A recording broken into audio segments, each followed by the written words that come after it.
Hello everyone, আসসালামু আলাইকুম। সবাই কেমন আছেন? আশা করি সবাই ভালো আছেন। আজকে চলে আসলাম আরও কিছু পিঠার কাজ নিয়ে। আজকে আমাদের সমোসা পিঠার অর্ডার আছে। সমোসা পিঠা রেডি করা হচ্ছে। আজকে 3 ধরনের পিঠা রেডি করব ইনশাল্লাহ। আপনারা সাথে থাকবেন, ভিডিওটির লাইক কমেন্টস করবেন। আসলে মায়ের কাছ থেকে সব পিঠার আইটেম শেখা। ছোটোকাল থেকেই মায়ের হাতের পিঠা অনেক খেতাম। মাকে অনেক মিস করি সত্যি। আসলে মায়ের কোনো তুলনা হয় না পৃথিবীতে। মার কাছ থেকে সম্পূর্ণ মেয়েরা সব কিছুই শিখে। মার কোনো তুলনাই হয় না পৃথিবীতে। মাকে খুবই মিস করি। আর বিশেষ করে শীতের সিজন আসলে অনেক মায়ের কথা বেশি মনে পড়ে। মা বিভিন্ন রকম পিঠা বানাতো। আমরা বোনেরা একসাথে বসে পিঠা খেতাম। আর এখানে মেরা পিঠা বানানো হচ্ছে। আমার মেরা পিঠারও অর্ডার আছে আজকে। পিঠাগুলো অর্ডার করেছে আসলে 2 আপু। পিঠাগুলো ডেলিভারি করা হবে বিকেলে। এখানে মেরা পিঠাগুলো বানানো হচ্ছে। আপনারাও চাইলে এরকম সুন্দর সুন্দর পিঠাগুলো অর্ডার করতে পারেন আমার পেজে। এখানে প্রসেস করে নিচ্ছি পিঠাগুলোকে।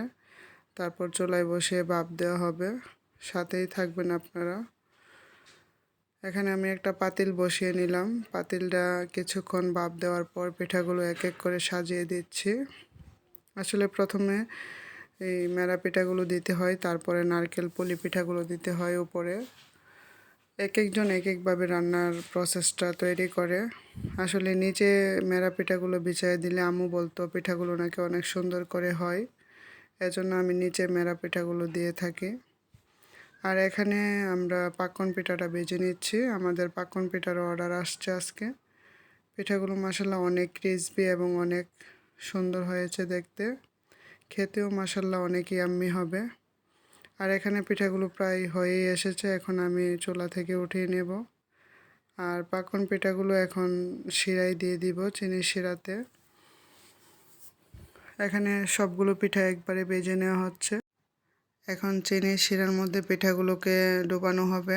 এভাবে আমরা 10-15 মিনিট ভিজিয়ে রাখবো চিনির শিরাতে। তারপরে ভিতরে শিরাটা ঢুকবে এবং পিঠাগুলো অনেক ক্রিসপি হবে। মাশাল্লাহ দেখতে যেমনটা সুন্দর হয়েছিল, খেতেও অনেক ইয়াম্মি ছিল। আমার ছেলে মেয়ে তো মাশাল্লাহ অনেক পছন্দ করে এই পিঠাগুলো।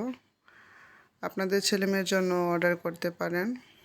এখানে আমি ওই সমোসা পিঠাগুলো ভেজে নিব।